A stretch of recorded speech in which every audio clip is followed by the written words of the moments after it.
Graça e paz, bem-vindos a esta nossa série de estudos, Conhecendo a Palavra de Deus. Hoje nós vamos abordar o texto que é conhecido como a primeira epístola de João. Antes de nós iniciarmos esse estudo, eu gostaria de ler o nosso versículo de referência, que se encontra no final desta epístola, no capítulo de número 5, versículo de número 20, que diz assim: Também sabemos que o Filho de Deus é vindo e nos tem dado entendimento para reconhecermos o verdadeiro. E estamos no verdadeiro, em seus. Este é o verdadeiro Deus e a vida eterna. Então, são estas as palavras praticamente finais do apóstolo João neste texto. Antes de entrarmos no conteúdo deste texto, primeiramente, eu gostaria de dizer que ele não se trata de uma epístola. A palavra epístola significa carta. Ele não se trata de uma carta. Ele não segue os padrões ou não apresenta as características específicas das cartas redigidas naquela época. Na verdade, este texto, que é conhecido como a primeira epístola de João, é um sermão que foi escrito para uma determinada comunidade. Que comunidade era esta? Bem, essa comunidade era formada por judeus cristãos que integravam uma igreja que muito provavelmente ficava na região de Éfeso. Esta igreja estava enfrentando um problema interno muito sério. Havia um grupo que na igreja estava ensinando uma doutrina herética e que também estava promovendo a dissensão entre os irmãos, divisão entre os irmãos, pegando verdadeiro ódio a algumas pessoas. Nós até podemos observar reflexos disso, tanto na segunda quanto na terceira epístolas. Estas, sim, cartas efetivas escritas naquela época. Na primeira, mencionada, a segunda carta, o apóstolo trata primeiramente da questão, ou primordialmente da questão da verdade. E na segunda, o tema que ali está bem presente é o tema da prática do amor. Bem, quando João escreveu esse sermão, ele escreveu para a comunidade que estava sofrendo o ensino herético que dizia que Jesus não era o Messias, que Deus não havia encarnado em Cristo Jesus. E a consequência disso era uma dissensão dentro da igreja. Alguns que assim ensinavam queriam obter a preeminência sobre aquela comunidade e os seus interesses prevaleciam sobre não somente os interesses da comunidade, mas, acima de tudo, sobre a verdade revelada. Então, João, neste sermão, ele vai tratar dessas duas questões. Ele, como o sermão tem uma introdução, esta é a estrutura, a introdução vai no capítulo número 1, versículos de números 1 a 4. O corpo deste sermão começa no versículo 5 do capítulo de número 1 e vai até o capítulo de número 5, o versículo de número 19. E a conclusão está nos versículos números 20 e 21 do capítulo de número 5. Quando nós fizemos estudos sobre a segunda e terceira epístolas, nós falamos que nelas o apóstolo João se refere a questões práticas da verdade para a fé e do amor para com os irmãos. Neste texto, nós encontramos as bases teológicas que o apóstolo faz uso, ou na qual ele se firma, para dar sustentação. É nesta carta que nós encontramos a sustentação de todo o pensamento que o apóstolo João desenvolve na sua orientação prática, mencionadas ou encontradas na segunda e terceira cartas. Bem, vamos tratar primeiramente dos dois temas que o apóstolo apresenta, falando então sobre a verdade. Na própria introdução desse texto, o apóstolo já começa com uma declaração muito enfática, ou com declarações, na verdade, muito enfáticas. Primeiro, ele faz uma referência a Cristo. E ele começa dizendo o que era, ou aquele que era desde o princípio, o que temos ouvido, o que temos visto com os nossos próprios olhos, o que contemplamos e as nossas mãos apalparam com respeito ao verbo da vida. Ele está se referindo a Jesus como aquele que existe desde antes do princípio, né? Do princípio do mundo, do princípio da criação, do princípio do tempo. Ele já apresenta Jesus como sendo divino, ele já se faz uma referência à deidade de Cristo. E no versículo de número 2, ele deixa isso muito claro quando diz: e a vida se manifestou, e nós a temos visto, e dela damos testemunho, e vos anunciamos.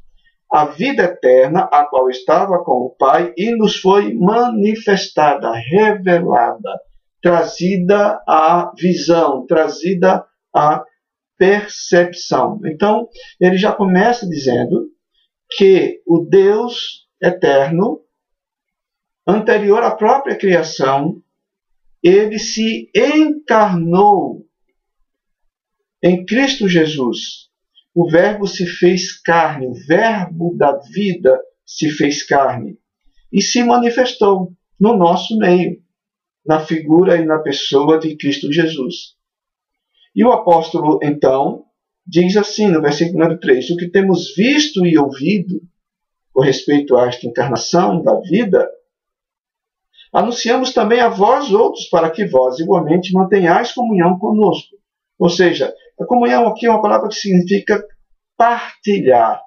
Então, o apóstolo está dizendo que o que ele e outros contaram acerca da encarnação de Deus em Cristo Jesus era o centro daquilo que era partilhado pela fé comum daquelas pessoas. Aquilo que era a essência da comunhão, né? Aquilo que eles compartilhavam, que era em torno, ou girava em torno desta verdade da encarnação e revelação de Deus em Cristo Jesus. E ele deixa algo bastante claro na continuação do versículo número 3, ele diz assim: ora, a nossa comunhão é com o Pai e com o Filho, seu Filho, Jesus Cristo. Essas coisas, pois, vos escrevemos para que a nossa alegria seja completa. Então, o apóstolo diz que a comunhão com o Pai, ela só se estabelece quando nós temos comunhão com o Filho, que é a encarnação de Deus eterno, manifestada em nosso meio, que se deixou ver, que se fez ouvir, que se deixou tocar e sentir. E aqueles que testemunharam esta encarnação, anunciaram esta verdade. E o apóstolo João é uma das pessoas que testemunharam a encarnação de Deus em Cristo Jesus. Bem, esta é a base de toda a verdade que ele vai colocar. Porque o grande problema, lembram, doutrinário naquela igreja, diz respeito a pessoas que afirmavam que Jesus não era a encarnação de Deus.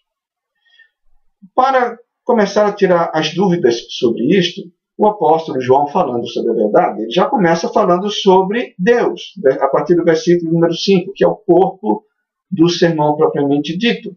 Ele vai dizer que Deus é luz, ou seja, nele não há trevas, nele não há dúvidas, nele não há mentiras, nele não há escuridão. E se nós dizemos que temos comunhão com ele, nós devemos andar na luz como ele está na luz. Ou seja, aquele que tem comunhão com Deus, ele não afirma coisas que são contrárias à revelação desse mesmo Deus. Coisas que são contrárias ao que esse Deus tem feito. Portanto, a comunhão com Deus é refletida na declaração da verdade acerca de Deus. E, obviamente, visto que Deus se encarnou em Cristo, na verdade, da encarnação desse Deus em seu Filho Jesus. Porque é nesse Filho, e este é outro aspecto da verdade que João menciona, é neste Filho, e somente nele, que nós temos, conforme o versículo número 9 do capítulo número 1, nós temos o perdão dos nossos pecados, a purificação das nossas iniquidades. Diz ainda no capítulo número 2, versículo 2, que ele, Jesus Cristo, é a propiciação pelos nossos pecados. Propiciação é uma palavra muito interessante, que significa uma oferta para tornar favorável aquele a quem a oferta é dirigida, para aquele que oferece aquela oferta.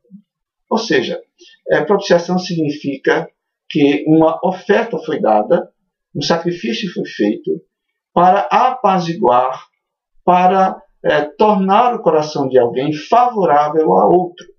O que o apóstolo João está dizendo é que Cristo é essa propiciação. Cristo é esta oferta que torna possível Deus voltar-se de forma favorável para o homem. E diz uma coisa muito interessante, ele é a propiciação pelos nossos pecados, ou seja, é em Cristo que nós temos a oferta viva e suficiente diante do Pai, por meio da qual os pecados nossos que nos tornavam inimigos de Deus são agora apagados e Deus torna-se favorável novamente a nós.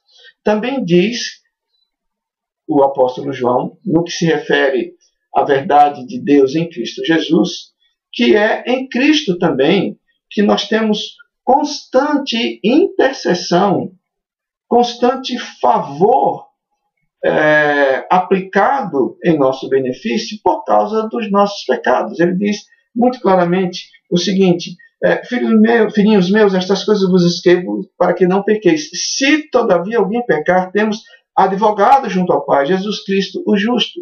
Então ele diz que Jesus é não somente a propiciação, isso ele disse no versículo número 2, propiciação pelos nossos pecados, mas ele é efetivamente o nosso constante intercessor ao lado de Deus, porque nós pecamos. Nós não devemos viver em pecado, mas quando nós pecamos, nós temos Jesus, que advoga em nosso favor. E o que ele apresenta como objeto que quebra a lacuna que o pecado abriu entre nós e Deus é o seu próprio sacrifício. Ele se interpõe e ele novamente torna Deus favorável a nós. E diz mais ainda, que aquele que ama Deus, que ama a verdade de Deus, que ama Deus revelado verdadeiramente em Cristo, que ama a obra de Deus verdadeiramente e definitivamente e eficientemente realizada por Deus na pessoa de Cristo em nosso favor, tem como consequência na sua vida o amor a este Deus que o constrange de forma prazerosa a cumprir e a obedecer os mandamentos de Deus. Então, a percepção da verdade de Deus, ou da verdade em Deus, e ainda da verdade de Deus em Cristo Jesus, nos constrange a amar a esse Deus e obedecer os seus mandamentos. Porque a verdade é que foi na pessoa de Cristo, expressão do amor de Deus, que nós encontramos provido por Deus o sacrifício eficaz, eterno, eficiente e suficiente para apagar a condenação dos nossos pecados, para nos reconciliar com Deus. E este mesmo amor nos fortalece e nos habilita a podermos desenvolver uma vida que se comprometa com seus mandamentos, com seus ensinos, com as suas rotinas, com seus preceitos. O apóstolo toma cuidado de dizer isto, porque ele, mais adiante, no capítulo de número 2, falando ainda sobre a verdade, a partir do versículo de número 18, ele vai dizer algo muito importante. Ele vai dizer que aquela igreja estava vivendo uma circunstância em que o poder do anticristo estava agindo contra ela. E a evidência disso é que havia pessoas que, na verdade, não eram convertidas, mas que estavam no meio daquela igreja e que estavam ensinando, como já dissemos, que Jesus não era o Cristo, que Jesus não era o Filho de Deus. No versículo 18 do capítulo 2, ele diz assim: Filhinhos, já é a última hora, e como vistes que vem o anticristo, também agora muitos anticristos têm surgido, pelo que conhecemos que é a última hora. Eles saíram do nosso meio, entretanto, não eram dos nossos, porque se tivessem sido dos nossos, teriam permanecido conosco. Todavia, eles se foram para que ficasse manifesto que nenhum deles é dos nossos. E ele, no versículo de número 22, faz uma referência ao ensino mentiroso que aquele grupo de pessoas que antes estava ali no meio, fomentando uma doutrina herética, antes estavam fazendo isso, que saíram do meio deles. O que é que eles, os integrantes desse grupo, efetivamente estavam fazendo? Estavam vivendo a mentira e não a verdade. Estavam proclamando a mentira e não a verdade. Verso 22. Quem é o mentiroso? Senão aquele que nega que Jesus é o Cristo. Este é o anticristo, o que nega o Pai e o Filho. E ele diz uma coisa muito interessante. Ele vai dizer, olha, não há como você dizer que tem o Pai sem ter o Filho.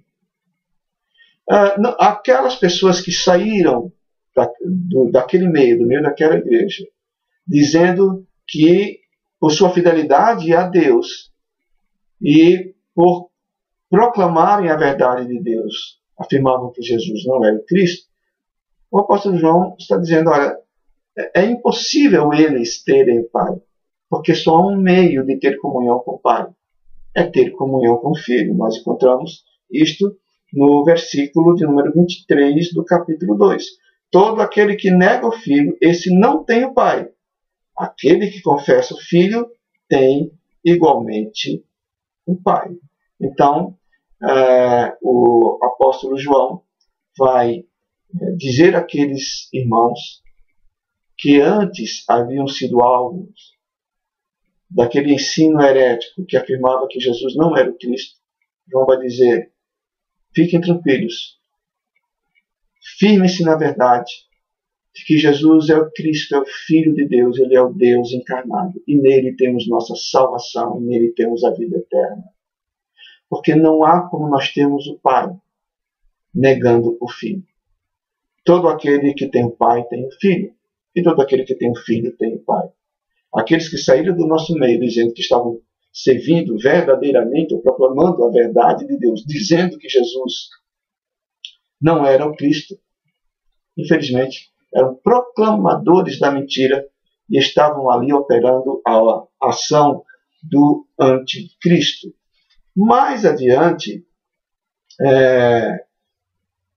o apóstolo João vai novamente fazer referências a essa questão da distinção da verdade em relação à mentira, no capítulo número 4. Ele vai exortar aqueles irmãos dizendo o seguinte, que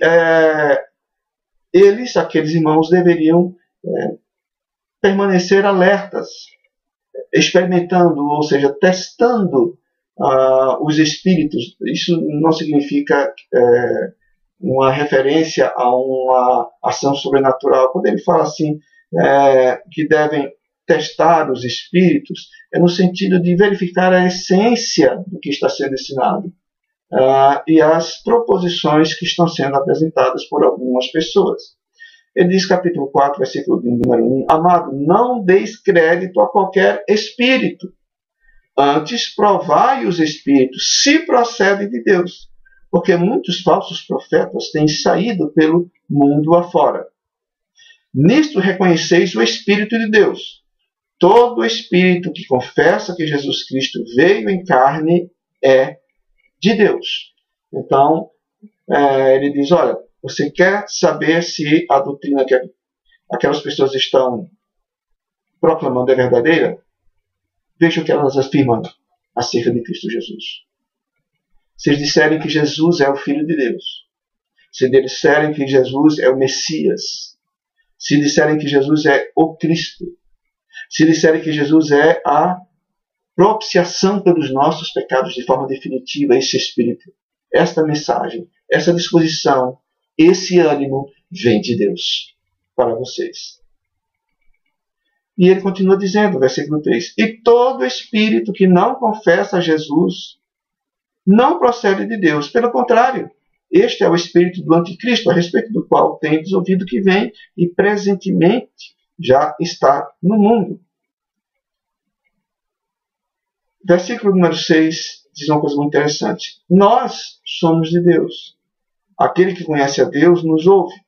Aquele que não é da parte de Deus não nos ouve. Nisto reconhecemos o espírito da verdade e o espírito do erro.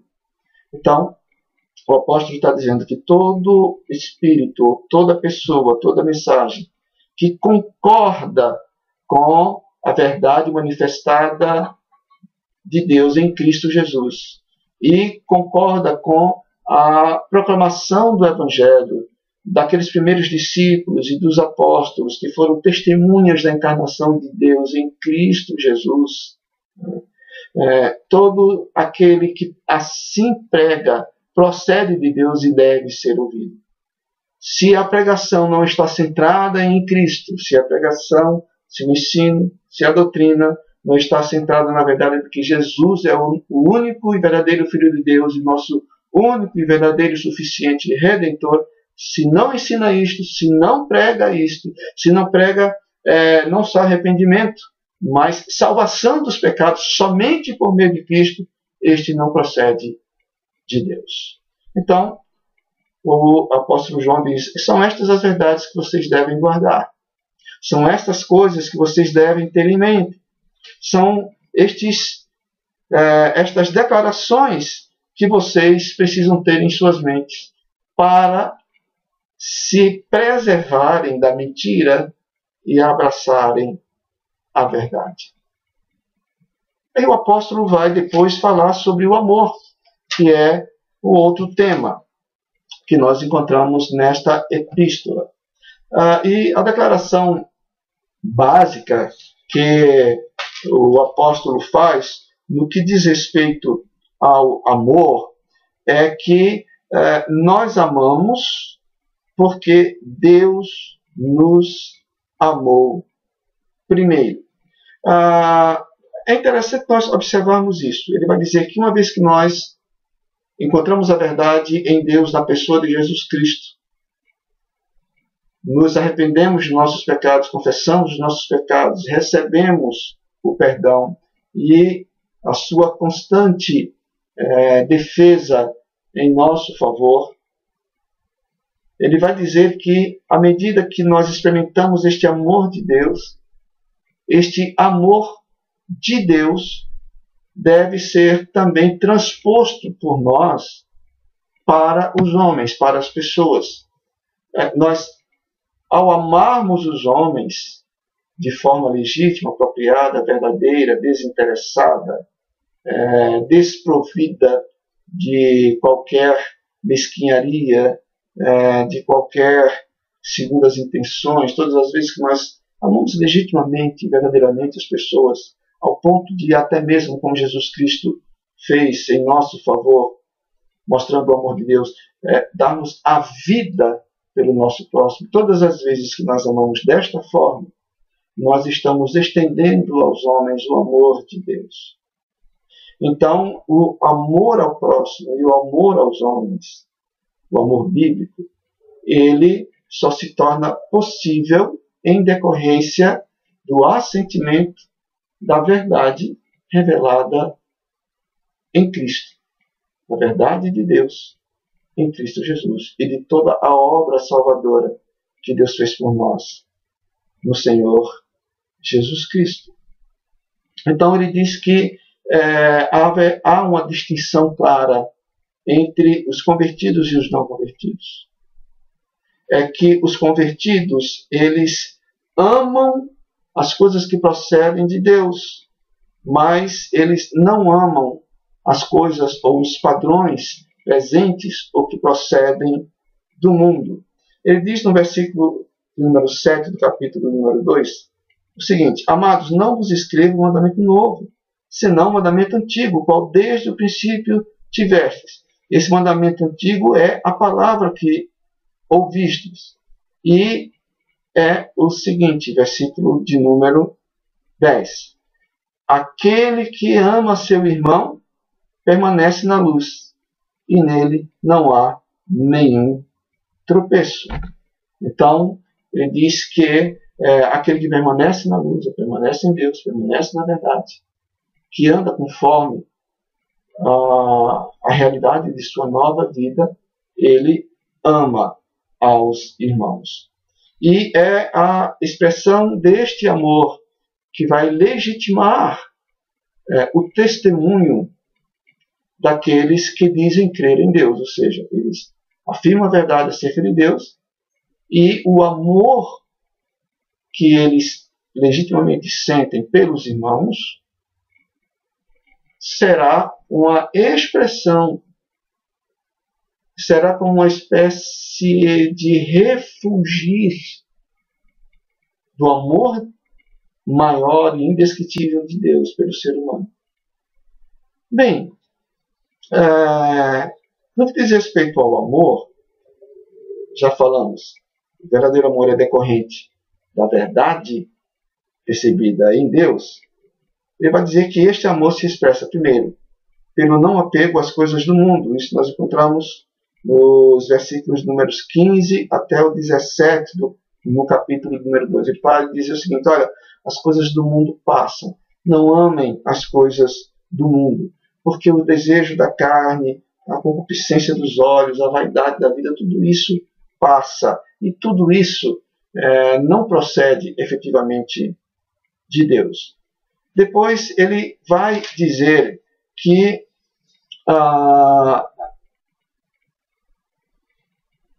uma vez que queremos cumprir e obedecer os mandamentos ou viver um padrão de vida que esteja consonante com a verdade desse Deus que se revelou em Cristo Jesus, ele vai dizer que nós devemos amar-nos tão intensamente como se o próximo fosse nós mesmos. Versículo número 11 do capítulo 3. A mensagem que ouvistes desde o princípio é esta: que nos amemos uns aos outros. Olha o que ele diz no versículo número 14. Nós sabemos que já passamos da morte para a vida, porque amamos os irmãos. Aquele que não ama permanece na morte. Ele vai dizer que a existência do amor no coração do cristão pelo seu próximo é um testemunho da verdadeira conversão nele ocorrida. Se ele não tem capacidade de amar o próximo, ele, na verdade, não conheceu ainda o verdadeiro amor de Deus e permanece na morte. Versículo número 16, ele vai falar da expressão maior deste amor. Nisto conhecemos o amor, que Cristo deu a vida por nós, e devemos dar nossa vida pelos irmãos. E isso ele vai dizer de forma prática. Por exemplo, ora, aquele que possuir recursos deste mundo, verso 17, do capítulo 3, e vir a seu irmão passar necessidade e fechar-lhe o coração, como pode permanecer nele o amor de Deus? Porque era exatamente isso que estava acontecendo. Se os irmãos relerem a carta, a terceira epístola, os irmãos vão ver que lá João, escrevendo a Gaio, faz uma referência a Diótrefes, que era líder de uma comunidade e que exigia e impunha a membros daquela comunidade que não recebessem, não dessem apoio nem ajuda a qualquer outra pessoa que não concordasse com o ensino que era professado por ele, de que Jesus não era o Cristo. Então, todo aquele que confessava que Jesus era o Cristo, era dada aos integrantes daquela comunidade a ordem e a orientação de não receber, não acolher e não apoiar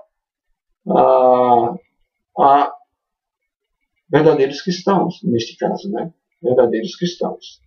Então ele vai dizer, olha, se você vir o seu irmão passando necessidade e você não acudir, como você pode dizer que em você permanece o amor de Deus? No versículo 18 ele vai dizer que o seguinte, ele vai concluir essa questão prática dizendo, filhinhos, não amemos de palavra, nem de língua, mas de fato e de verdade.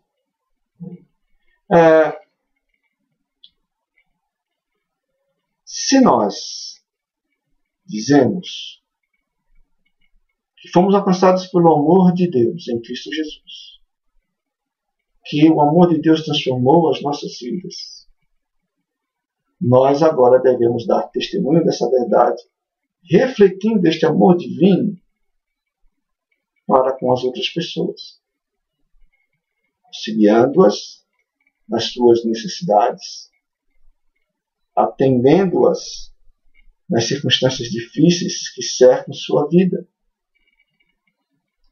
Porque vai o apóstolo João dizer algo interessante. A essência de Deus é amor. Versículo 7 do capítulo 4. Amados, amemo-nos uns aos outros, porque o amor procede de Deus. E todo aquele que ama é nascido de Deus e conhece, ou seja, tem intimidade com Deus. Aquele que não ama não conhece a Deus, pois Deus é amor. Nisto se manifestou o amor de Deus em nós, em haver Deus enviado o seu Filho unigênito ao mundo para vivermos por meio dele. Nisto consiste o amor, não em que nós tenhamos amado a Deus, mas em que ele nos amou e enviou o seu Filho como propiciação pelos nossos pecados. Amados, se Deus de tal maneira nos amou, devemos nós também amar uns aos outros. Então, o amor é a expressão de Deus por nós. Como Deus se expressa em amor por nós, oferecendo-se em Jesus Cristo como propiciação pelos nossos pecados. E se Deus de tal maneira nos amou, o apóstolo Paulo diz uma coisa interessante. Ele diz que Deus prova o seu grande amor para conosco pelo fato de ter Cristo morrido por nós, sendo nós ainda pecadores. O apóstolo João, neste sermão, embora o contexto para o qual ele se dirige seja a comunidade cristã, certamente ele entende também que o amor com o qual nós amamos uns aos outros, o amor que nos leva à dedicação, à entrega, à atenção, ao cuidado, este amor assim manifestado expressa o caráter de Deus no mundo que está falido. Às vezes, amar assim verdadeiramente traz alguns receios para nós. Puxa, será que nós não seremos decepcionados? Será que nós não seremos rejeitados? Ou coisa dessa natureza. Às vezes nós temos medo de tentar amar ou de pôr em prática o amor na medida do que Deus diz que nós devemos sentir e viver para com o próximo. Mas ele vai dizer uma coisa muito interessante ainda no capítulo número 4. Ele vai dizer assim, versículo 18. No amor não existe medo, antes o perfeito amor lança fora o medo. Ora, o medo produz tormento, logo aquele que teme não é aperfeiçoado no amor. Aí vem o verso 19. Nós amamos porque ele nos amou primeiro.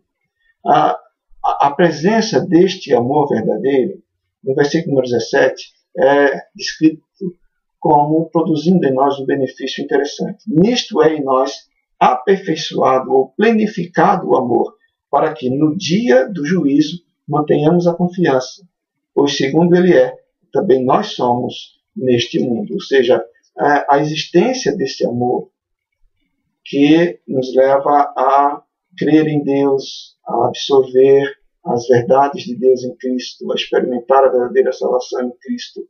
Este amor que é consequência da nossa fé e crença em Cristo, este amor nos plenifica, nos dá segurança para a nossa preservação no dia do juízo de Deus. É esta fé em Deus que se manifesta em amor nas nossas vidas, que vence o maligno e que vence o mundo. Nós encontramos isso no capítulo de número 5. Né? Todo aquele que crê que Jesus é o Cristo é nascido de Deus, e todo aquele que ama ao que o gerou também ama ao que dele é nascido. Nisto conhecemos que amamos os filhos de Deus, quando amamos a Deus e praticamos os seus mandamentos. Porque este é o amor de Deus, que guardemos os seus mandamentos. E os seus mandamentos não são penosos. Todo aquele que é nascido de Deus vence o mundo. E esta é a vitória que vence o mundo, a nossa fé. Quem é o que vence o mundo? Senão aquele que crê ser Jesus Cristo, Filho de Deus. Então, se você não crê em Jesus como Filho de Deus, você não tem condição de vencer a malignidade, de vencer o mundo. Somente crendo, entregando a vida a Ele, sendo alcançado pelo seu amor salvador, é que você, de fato, com esta fé, vence os desafios do mundo para com as nossas vidas, para com a vida dos cristãos. Bem, eu gostaria de terminar este estudo mencionando a conclusão desse sermão, que tem por base a declaração das verdades de Deus em Cristo Jesus, que transforma as nossas vidas no nosso relacionamento com Deus e no nosso relacionamento para com o próximo. Negar Jesus é negar a Deus. Negar a Jesus é não ser alcançado por este amor que converte, por este amor que transforma.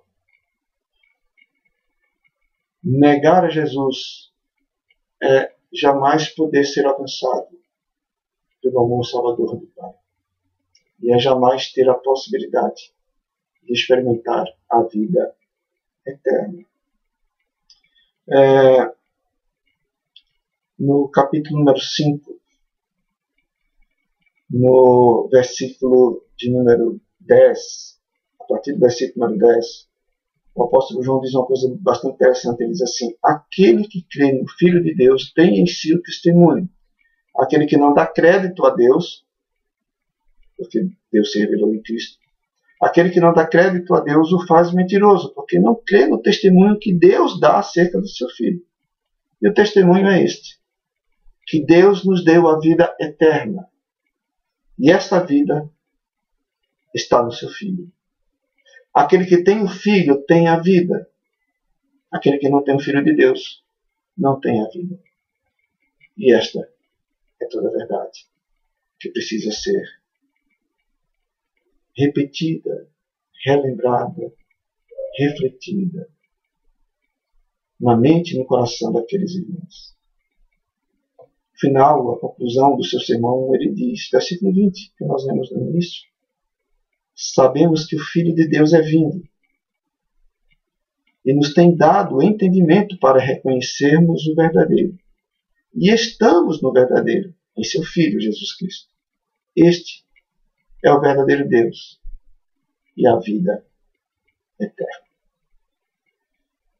Que a missão desses pequenos tópicos, destas pequenas verdades, deste sermão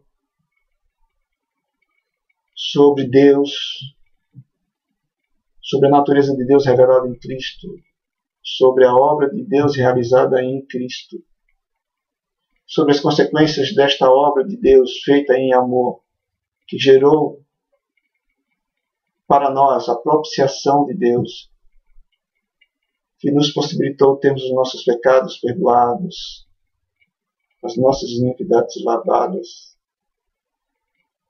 Que a verdade de que quem conhece este amor de Deus em Cristo Jesus jamais rejeita ou nega este Cristo. E de que quem conheceu este amor de Deus em Cristo tem este amor presente no seu coração e transborda este amor de Deus para outras pessoas, auxiliando-as, perdoando-as dos seus pecados, assistindo-as nas suas necessidades, sustentando-as em meio às suas adversidades, dando até, se necessário for, a própria vida em favor dos outros. Que a verdade de que aquele que ama a Deus tem em si e demonstra este amor, sejam coisas que permaneçam também na nossa mente. Esse sermão é escrito para a igreja no primeiro século. É um sermão cujas verdades permanecem vívidas, colunares para nós até hoje. Que em nome de Jesus, nós confessemos Jesus como Senhor. E confessemos que Ele é o Filho de Deus. E que amemos uns aos outros, para que o mundo conheça a Cristo Jesus, ao amor de Deus, manifestado pela humanidade em Cristo Jesus. Deus nos abençoe a todos e até ao nosso próximo estudo.